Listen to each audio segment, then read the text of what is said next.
The sun was just beginning to dip below the horizon, painting the wide, open sky in shades of deep orange and soft purple.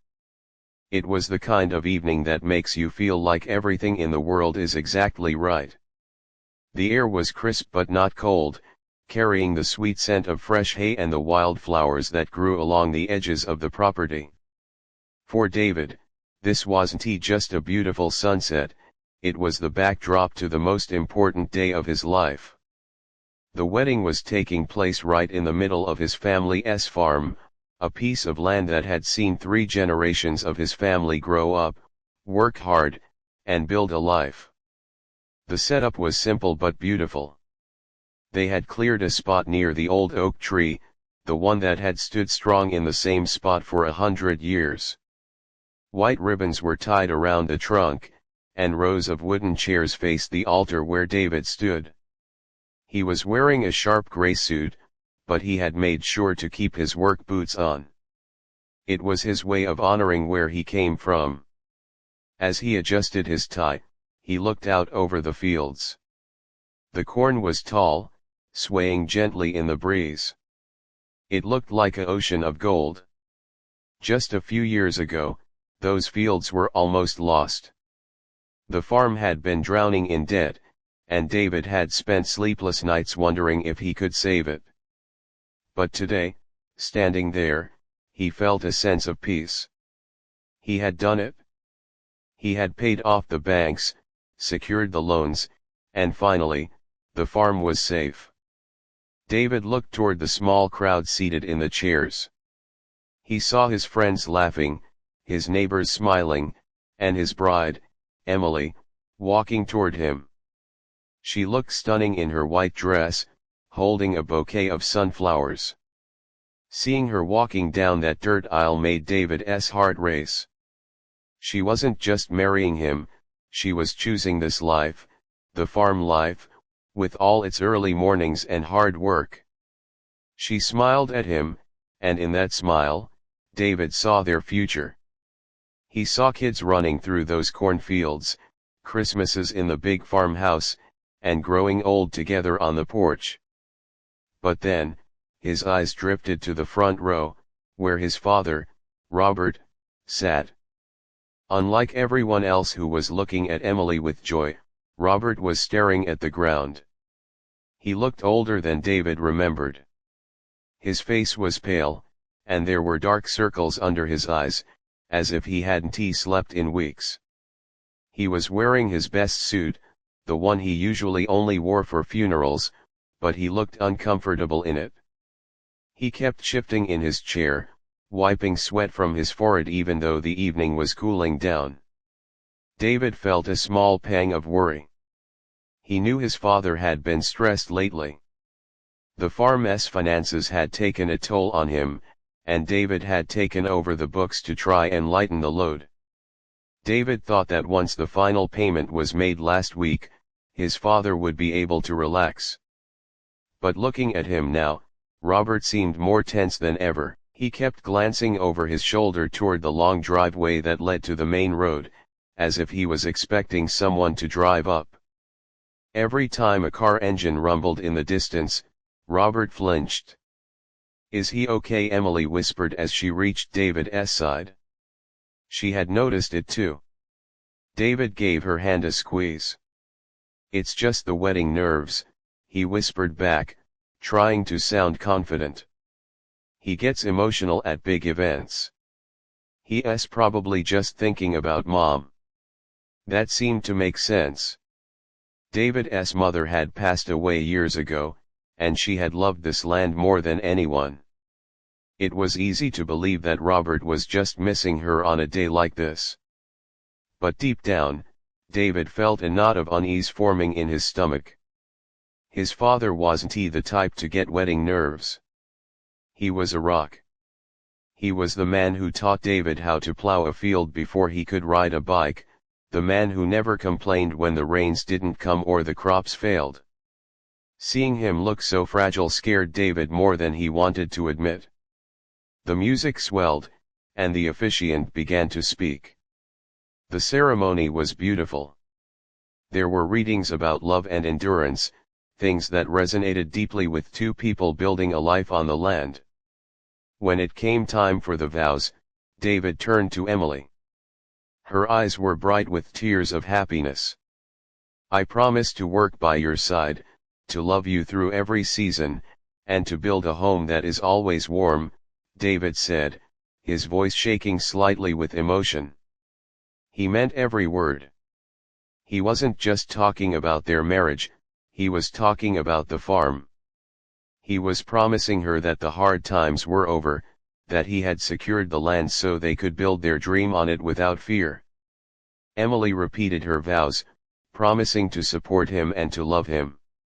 The crowd awed and wiped away tears.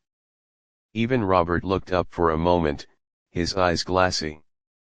He looked at David with a strange expression, pride, certainly, but mixed with a heavy, deep sadness that David couldn't quite read. It looked like guilt. "You may now kiss the bride," the officiant announced. David lifted Emily's veil and kissed her as the sun finally disappeared below the horizon, leaving the farm bathed in the soft, purple light of twilight. The applause was loud and joyous. Guests threw flower petals in the air, and laughter erupted. It felt like a movie ending. The happy couple, the beautiful farm, the cheering crowd. For a moment, David forgot about his father's strange behavior. He felt like he was floating. They turned to walk back down the aisle as husband and wife. As they passed Robert, David reached out to pat his father on the shoulder. "We did it, Dad," he said, beaming. "The farm is safe, and now I have a family. Everything is perfect." Robert didn't smile back. He looked at David's hand on his shoulder, then past him, staring down the long, dark driveway again. His lips moved, forming words that got lost in the noise of the celebration. David leaned in, thinking his father was going to whisper a congratulations. "Did you hear something?" Robert asked, his voice barely a squeak. "A car." David laughed, shaking his head. "It's just the guests leaving, Dad. Relax. It's a party." But Robert didn't relax. He stood up slowly, clutching the armrest of his chair until his knuckles turned white. He looked like a man facing a firing squad rather than a father at his son's wedding. David felt that knot in his stomach tighten again. He wanted to stop and demand to know what was wrong, but Emily pulled gently on his arm, guiding him toward the barn where the reception was being set up. "Come on," she said, her eyes sparkling. "Everyone is waiting."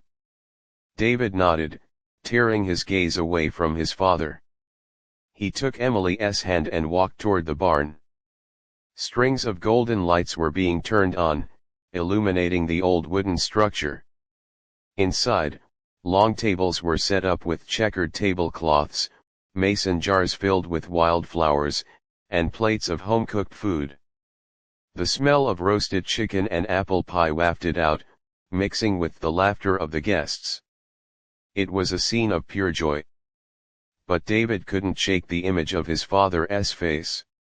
The fear. The guilt. Why was he acting like that today of all days? David thought about the paperwork he had signed a few days ago, the final release of the mortgage. Robert had handled that last bit, saying he wanted to take one last burden off his son's shoulders. David had trusted him completely. He hadn't even read the final papers closely, he just signed them because he trusted his dad. As they entered the barn, the music started up a fast, fiddle-heavy tune that had everyone clapping. David tried to push the worry away. He forced a smile onto his face. He danced with Emily, he toasted with his friends, and he ate the delicious food. But every time the barn doors opened, his eyes darted to the gap, checking to see who was coming in. The party was just getting started. The night was young. The farm was lit up like a magical island in the middle of the dark countryside. Everything looked perfect. But as David spun Emily around on the dance floor, he had no idea that the perfect world he thought he had built was about to shatter into a million pieces. He didn't know that his father's frozen silence wasn't just sadness, it was a ticking time bomb. And out there, in the darkness of the driveway, tires were crunching on the gravel, coming to take it all away. The music inside the barn was loud enough to shake the floorboards, but it was the good kind of shaking, the kind that comes from 100 pairs of boots stomping in rhythm. The band was playing a classic folk song that everyone knew, and the energy in the room was electric. Laughter bounced off the wooden rafters, mixing with the clinking of beer glasses and the delicious smell of the barbecue feast laid out on the long tables. For a few hours, it felt like the farm wasn't just a piece of land, it was the heart of the world. David was in the middle of the dance floor, spinning Emily around. She was laughing so hard she had to hold her sides, her hair falling out of its neat updo. Looking at her, David felt a wave of pure happiness wash over him. This was exactly what he had fought for. He had worked 14-hour days in the mud and the rain just so moments like this could happen. He grabbed a glass of punch from a passing waiter and took a long drink, the cold liquid cooling him down. He looked around the room and saw his friends, his neighbors, people he had known his whole life. They were all smiling, all happy for him.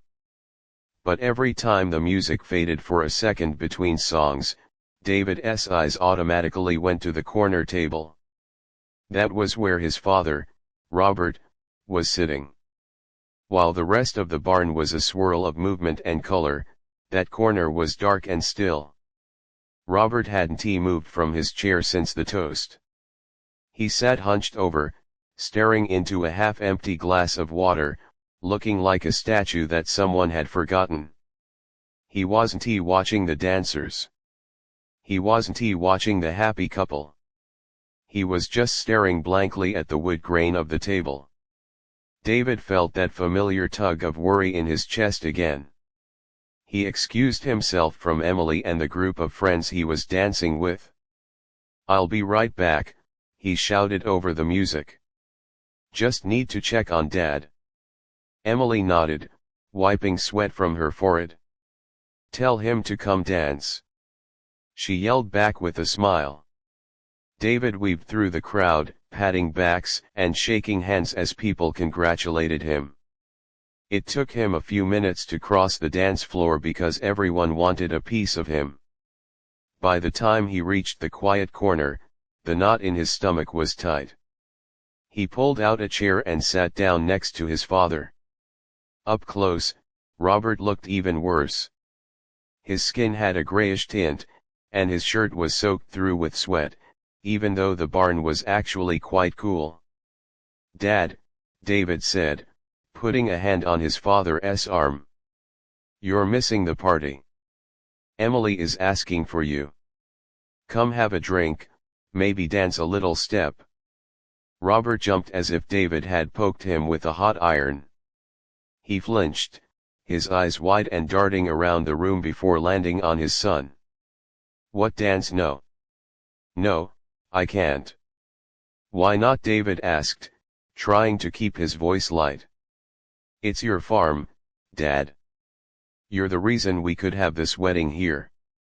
You should be celebrating." Robert flinched again at the word farm. He swallowed hard, his Adam's apple bobbing up and down. He looked at David, and his eyes were filled with such a heavy, dark sadness that it made David's breath catch in his throat. "David," Robert whispered, his voice trembling. "I'm so sorry." David frowned, confused. "Sorry for what?" "For sitting in the corner, Dad. It's okay. I know crowds aren't really your thing anymore." Robert opened his mouth to say something else, but then he stopped. He looked past David, toward the large double doors at the entrance of the barn. A look of pure terror crossed his face. He shrank back in his chair, pulling his arms in close to his body like a frightened child. David turned around to see what he was looking at. The heavy wooden doors of the barn were open, letting in the cool night air. The band was in the middle of a loud guitar solo, so most people didn't notice the figure standing in the doorway at first. It was a woman. She wasn't dressed for a wedding. She was wearing a sharp, dark gray blazer and a pencil skirt that looked completely out of place amidst the cowboy boots and denim. She was holding a leather briefcase tightly against her chest, and she had a clipboard in her other hand. The woman stood there for a moment, scanning the room.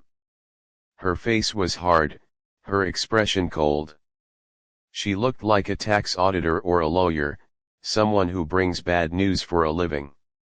The contrast between her and the warm, rustic party was jarring.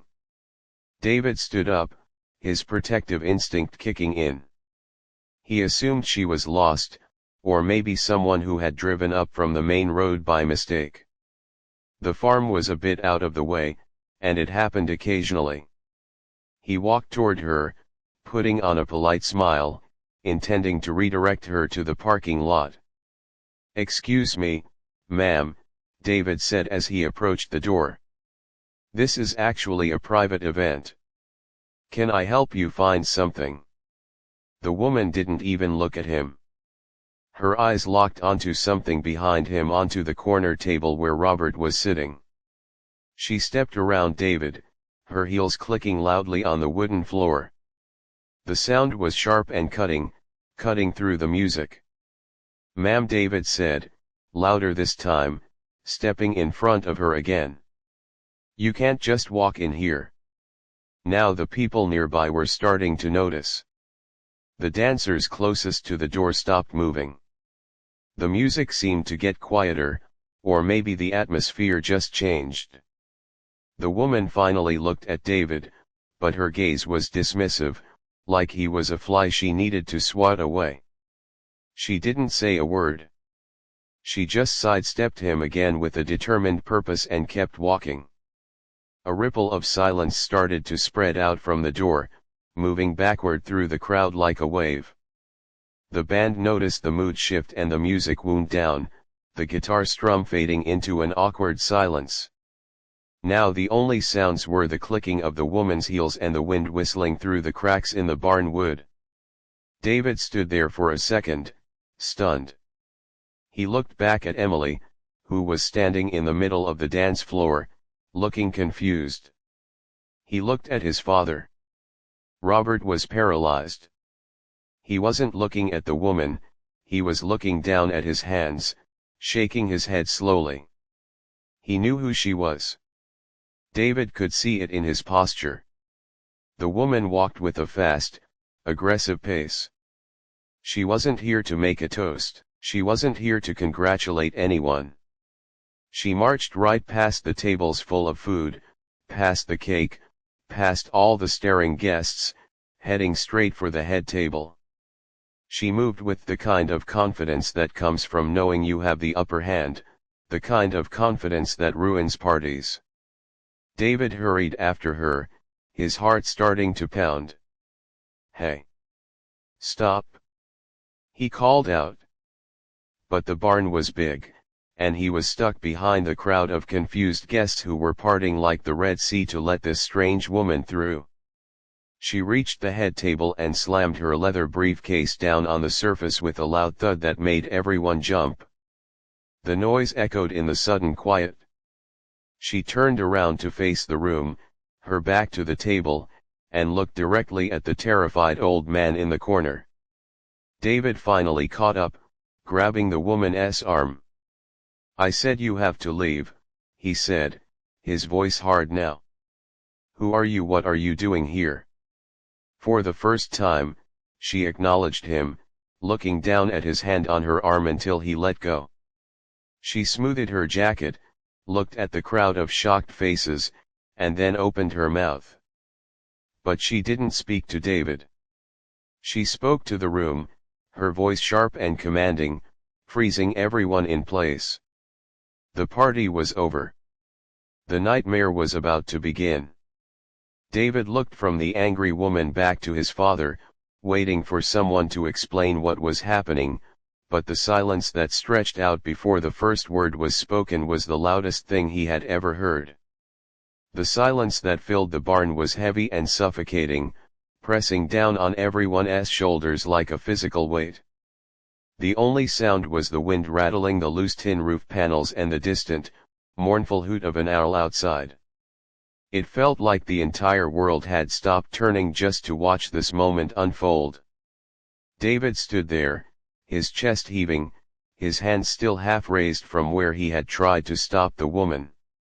He could feel the eyes of 200 guests burning into his back, waiting for an explanation, waiting for the father of the groom to stand up and tell this intruder to get lost.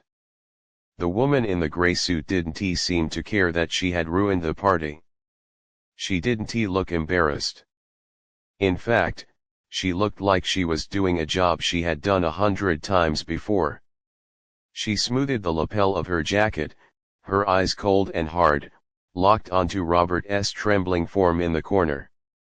She took a deep breath, and before David could say another word, she opened her mouth and let out a scream that shattered the calm of the evening. "Hand over your farm keys!" she yelled, her voice sharp and commanding, cutting through the air like a knife. The sound was so jarring that several people actually jumped in their seats. A few of the younger guests gasped, and someone dropped a glass, sending a shard of glass and a splash of red punch onto the floor. David felt like he'd been slapped. The words didn't make sense. Keys. Why would this stranger want his father's keys? David stepped between the woman and his father, holding his hands up. "I think you have the wrong place," he said, his voice shaking with a mix of anger and confusion. "This is a wedding. A private celebration. Who are you calling for?" The woman ignored him completely. It was as if he wasn't even there. She leaned to the side, looking past David's shoulder to fix her gaze on the old man in the chair. "Robert, you know why I am here. We talked about this on the phone yesterday. The grace period is over. I told you I would come here if I had to. I told you I would find you." David turned to look at his father. Robert's face was the color of ash. He was gripping the arms of his chair so hard his knuckles were white, and he was staring at the woman with pure, unadulterated terror. He wasn't looking at her with anger, like David was, he was looking at her like she was the executioner. "Dad?" David asked, his voice dropping to a whisper. "What is she talking about? Who is this?" The woman reached into her briefcase and pulled out a thick stack of papers, stapled together in the corner. She slapped them down onto the table in front of her, right next to the three-tiered wedding cake. "You can play dumb all you want, Robert. But the paperwork is clear. The land, the machinery, the house, the barn, it's all been seized. The collateral was called in 3 days ago." She turned her attention to the crowd, raising her voice so everyone could hear. "This farm is under new ownership. Effective immediately." A murmur rippled through the crowd, like a wind moving through a wheat field. Neighbors whispered to each other. David's heart began to hammer against his ribs. Seized collateral? It couldn't be true. He had just made the final payment. He had seen the balance. He had spent years saving every penny to pay off the bank. He had trusted his father to handle the final transfer. "That's impossible," David said, turning back to the woman. "We own this farm. My grandfather built this house. There is no mortgage. We are debt-free. My dad handled the paperwork last week." "You're lying." The woman let out a short, cold laugh. "Debt-free?" She looked at David with pity. "Is that what he told you? Did he show you a nice piece of paper saying everything was paid off?" She picked up the document she had slapped down and held it out. Robert didn't pay off anything with the money you gave him. He didn't refinance the loan. He used this farm as collateral for a high-risk loan to cover his gambling debt 6 months ago. And when he couldn't make the payments, he signed over the deed to the holding company I represent. He sold the farm out from under you, son. The room spun. David felt like the floor was opening up beneath him. He looked down at the paper in her hand. He didn't need to read the fine print to recognize the signature at the bottom. It was his father's handwriting. He had seen that signature 1,000 times on checks and permission slips.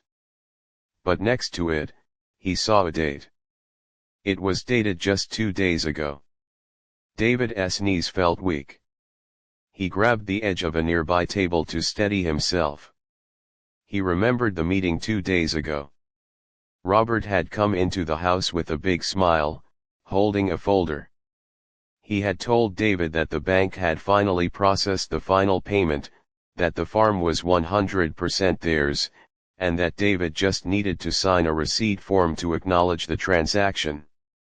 David had been so happy, so relieved, that he had signed it without reading it closely. He had trusted his father with his life. He looked at Robert. "Dad," he choked out. "Tell me she's lying. Tell me you didn't sign this." Robert sat frozen in his chair. The old man, who had always been so strong, so stoic, looked like he was shrinking right before their eyes. He couldn't meet David's eyes. He stared at the floor, his bottom lip trembling. The woman wasn't finished. She slammed her hand onto the table. "I don't have time for a family reunion. I have orders to secure the property tonight.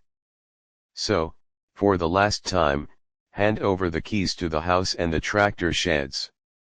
If you don't, I will call the sheriff's deputies waiting in their cars down the road, and we will do this the hard way." Emily, who had been standing in the middle of the dance floor this whole time with her hand over her mouth, walked over slowly. She stopped next to David, reaching out to take his hand. Her grip was tight, desperate. "David," she whispered. "What is happening?" David couldn't speak. He felt sick to his stomach. His entire life, his family legacy, the home he planned to raise his children in, it was all gone, betrayed by the one person he thought would never hurt him. The anger rising inside him was hot and violent, but underneath it was a deep, shattering sadness. He looked at the woman. "You're taking everything tonight." "Tonight," she said coldly. "The locks will be changed by morning. You have until midnight to pack your personal belongings." A collective groan of sympathy went up from the guests. The neighbors, people who had worked alongside Robert in the fields, looked at him with a mix of shock and disgust. They knew Robert had liked to go to the casino now and then, but no one knew it had gone this far. David looked down at his belt, where his own set of farm keys hung: the keys to the tractor, the keys to the grain silo, the keys to the house. They felt heavy, like lead weights. He felt a hand on his shoulder and flinched. It was his uncle. "David," his uncle said softly. "Is it true? Did you really lose the farm?" David ignored him. He couldn't look at his uncle. He could only look at his father. He needed to hear it from him. He needed to hear the truth, no matter how much it hurt. "Dad," David said, his voice breaking. He walked over to the corner, standing over his father. "Stand up. Look at me. Tell me what you did." Robert slowly raised his head. His eyes were filled with tears, spilling over his wrinkled cheeks. He opened his mouth, his lips moving silently, trying to form words. But nothing came out. The guilt was choking him. He looked at his son, seeing the devastation he had caused, and he just couldn't do it. He couldn't say the words out loud. He couldn't admit that he had gambled away his own son's future. The woman stepped forward, her hand outstretched, palm open.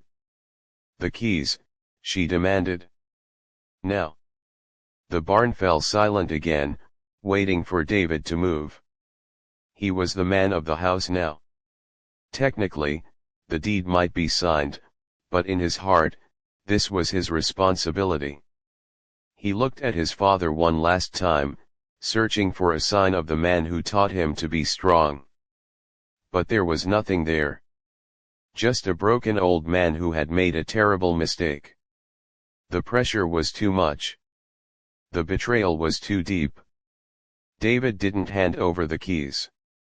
Instead, he turned to the woman, his face hardening into a mask of stone.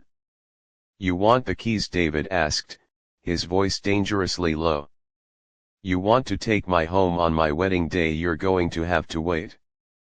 But before he could do anything else, before he could punch the wall or scream at the sky, he looked back at his father. And in that moment, the tragedy of the situation hit him. It wasn't just about the money. It was about the loss of trust. The silence stretched out, agonizing and long. Seconds later, he froze, was how David would later describe it.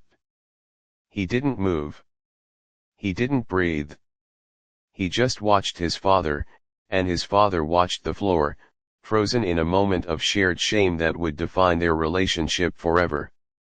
The silence that followed the woman's demand was not the peaceful quiet of the countryside, it was a heavy, suffocating blanket that seemed to suck the oxygen right out of the barn. Every pair of eyes was fixed on the corner table. The woman in the gray suit stood with her hand outstretched, her fingers wiggling slightly as if she were expecting exact change at a grocery store. But she wasn't asking for change. She was asking for the keys to a life that had taken 3 generations to build. David stood motionless, his feet feeling like they were encased in concrete. His heart was hammering against his ribs so hard it hurt. He wanted to scream at the woman to get out, to call the police, to do anything that would make this nightmare go away. But he couldn't move. He was trapped in that split second between denial and reality, praying that his father would jump up and call this whole thing a misunderstanding. He looked down at Robert. "Dad," David whispered again, his voice cracking. Tell her we paid it off." Robert didn't look up at his son.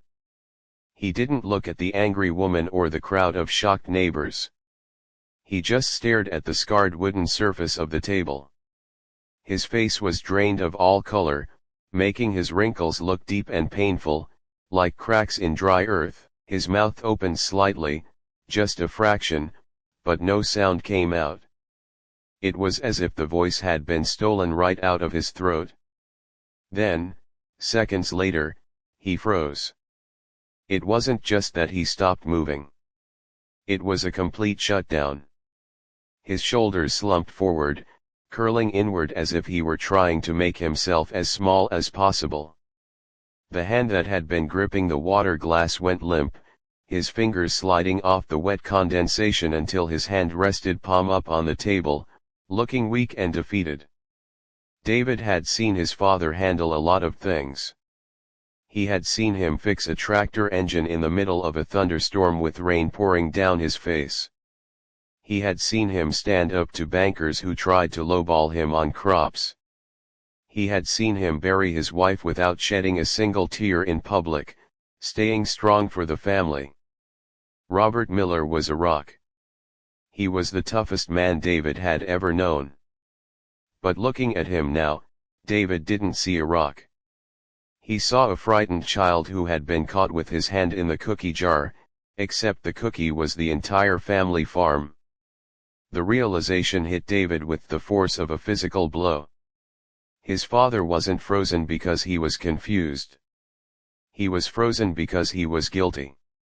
The woman tapped her foot on the wooden floor, the click-clack sound echoing loudly in the quiet room. "Robert," she said, her voice losing a bit of its patience. "I am not leaving here without those keys. You sign the papers. The farm is collateral. It belongs to the company now. If you make me call the deputies, they will remove you by force." David felt a surge of protectiveness, but it was tangled up with a sickening sense of betrayal. He looked at the guests. His friends and neighbors were shifting uncomfortably. Some of them were looking at their shoes, unable to watch the dignity of a good man being stripped away in public. Others were staring at Robert with open-mouthed shock. David knew what they were thinking. They were doing the math. They were remembering how Robert had always been a bit too fond of the card games at the local lodge, how he always stayed out a little too late on Saturday nights. They had joked about it before, but nobody realized it had gone this far. Emily stepped up beside David and wrapped her arm around his waist. She was trembling, and he could feel her tears soaking into the shoulder of his jacket. "David," she whispered, "what are we going to do? Where will we go?" The question hung in the air, unanswered. David couldn't think about where they would go. He was still trying to understand why they had to leave. He looked at the woman again. "Is there nothing we can do?" he asked, his voice sounding hollow. "Can we pay it? I have money in savings. Not enough for the whole farm, but maybe for a start." The woman shook her head, her face unyielding. "It's too late for that. The loan defaulted. The terms were clear. It's a full seizure. The property goes to auction next week. Unless you have a few $100,000 in your pocket right now, there is nothing to discuss." David slumped. He didn't have that kind of money. Nobody they knew did. The farm was their wealth. He turned his attention back to his father. The anger he expected to feel wasn't there. Instead, he just felt an overwhelming sadness.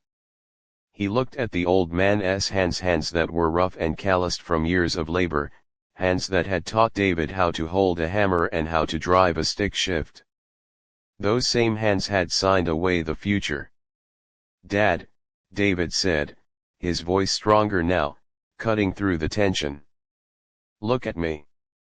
Slowly, agonizingly slowly, Robert raised his head.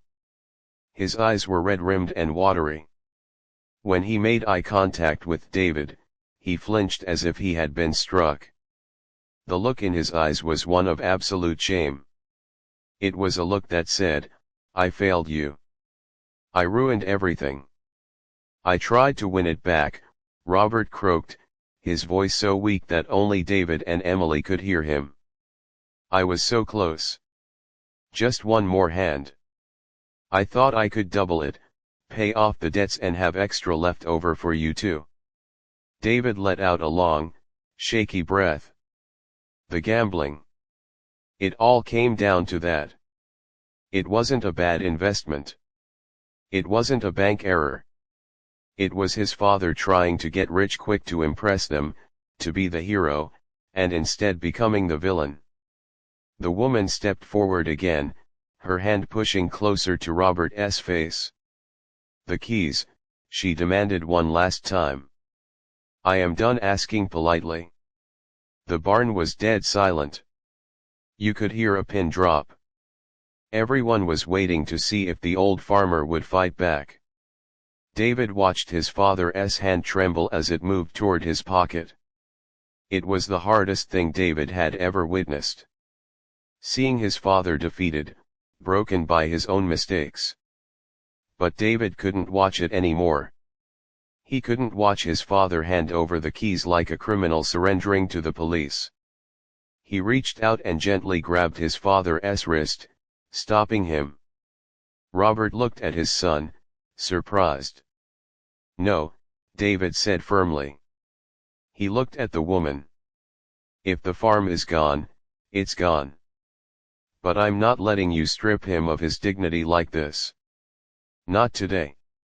He turned to the table where the wedding gifts were stacked. He picked up the small envelope that had been next to his plate. It was the cash tips for the band and the catering staff, and a few checks from guests. It wasn't much compared to the value of a farm, but it was all he had on hand. He also reached into his own pocket and pulled out his own set of keys, his truck keys, his house keys, and the heavy iron key to the main barn. He looked at his father, whose face was a mask of agony. Then he looked at Emily, who was crying silently but nodding at him, supporting him. David didn't give the keys to the woman. Instead, he placed them gently on the table in front of his father. The metal clinked loudly against the wood. "I'm not giving them to her," David said, his voice ringing out clearly in the quiet barn. "I'm leaving them here. With you." He paused, looking around the room at all the people who had come to celebrate love and legacy. "You made this mess, Dad. You signed the papers. You thought you could gamble with our lives. And now, you have to live with that. I'm not going to fix this for you. I'm not going to fight her." He turned back to the woman. "Take the farm. Take the land. But don't expect us to help you pack." David took Emily's hand. "Let's go," he said softly to her. The freeze broke. The spell was shattered. Robert let out a loud, heart-wrenching sob, burying his face in his hands as the reality of his son's words sank in. He was alone with his debt and his guilt. The woman stood by the table, looking slightly taken aback by David's resignation, but she reached out and claimed the keys anyway. As David walked Emily toward the barn doors, away from the only home he had ever known, he didn't look back. The tears were streaming down his face now, hot and fast. The wedding was over, but the funeral for his past life had just begun. The sound of his father's weeping echoed behind him, mixing with the rustle of the wind in the cornstalks, a sad song for a farm that was no longer theirs. The gravel crunched loudly under David's boots as he walked Emily away from the barn, the sound cutting through the night air. It was a harsh, gritty noise that seemed to match the grinding feeling in his chest. Behind them, the sound of the party was completely gone. There was no music, no laughter, only the quiet, muffled sounds of weeping and the low, stern murmur of the woman in the gray suit securing her prize. It felt like walking away from a funeral rather than a wedding celebration. Emily held tightly to David's arm, her wedding dress dragging slightly through the dust, ruining the hem she had spent so much time choosing. Neither of them cared about the dress anymore. David felt numb. His body was moving on autopilot, one foot in front of the other, putting distance between himself and the only home he had ever known. The air was cold now, nipping at his skin, but he didn't feel it. He was burning inside with a mix of rage and a strange, hollow sorrow. They reached the parking lot, which was a grassy field near the main road. David's old pickup truck sat there, isolated under a flickering street lamp. He opened the passenger door for Emily, helping her in as gently as he could, treating her like she was made of glass. She didn't say a word, she just sat there, clutching her small purse in her lap, staring straight ahead. He walked around and slid into the driver's seat, closing the door with a heavy thud that sealed them in their own private world. The inside of the truck smelled familiar like old leather, oil, and the pine tree air freshener he always used. It was the smell of safety. But tonight, even that smell couldn't calm the storm in his mind. David rested his hands on the steering wheel, gripping it so hard his knuckles turned white. He looked through the windshield toward the barn, which was glowing with yellow light in the distance. He could see shadows moving inside as guests began to drift away, realizing the celebration was truly over. He ruined it, David whispered, his voice cracking in the quiet cab. He ruined everything. Emily reached over and placed her hand on top of his. I know, she said softly. I'm so sorry, David. David shook his head, tears finally spilling over and running down his cheeks. I don't care about the money, Em. I mean, I do, but I can make money. I can work. I can build a house. But I can't fix this. He turned to look at her, his eyes red and swollen. My own father. He looked me in the eye every day for months. He watched me plan this wedding. He watched me stress about the harvest. And the whole time, he knew he was selling the ground we were standing on. How do you trust someone after that? He started the truck, the engine rumbling to life with a familiar vibration. It vibrated through the seat and into his bones. He sat there for a long moment, his foot hovering over the gas pedal. Part of him wanted to drive back there. Part of him wanted to run into that barn, grab his father by the collar, and shake him until he woke up from this nightmare. He wanted to demand an explanation, to hear a reason that made sense, even if it was a lie. But he didn't move. He knew that nothing he could say or do would change what had happened. The papers were signed. The keys were on the table. Robert had made his choice, and now he had to live with the consequences. He's going to be alone, Emily said, voicing the thought that was heavy in the air. He has to face that woman alone. David nodded slowly, wiping his face with the back of his hand. He made his bed, David said, his voice hardening. I can't save him from this. If I try to fix it, he'll just do it again. Maybe not with the farm, but with something else. I have to let him fall. It was the hardest thing David had ever admitted. All his life, his role had been the loyal son, the protector of the family legacy. He felt like he was abandoning his post. But as he looked at the woman sitting next to him, his wife, he realized his priorities had shifted in an instant. His legacy wasn't a piece of land or a deed in a filing cabinet. His legacy was sitting right next to him in a white dress. His job was to protect her, not a man who had thrown away his own integrity. David shifted the truck into drive. Let's go, he said. He steered the truck out of the grassy lot and onto the main road. As they drove away, he glanced in the rearview mirror one last time.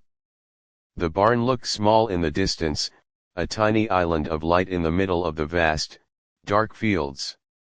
It looked beautiful, but it felt cold. It wasn't home anymore. It was just a building.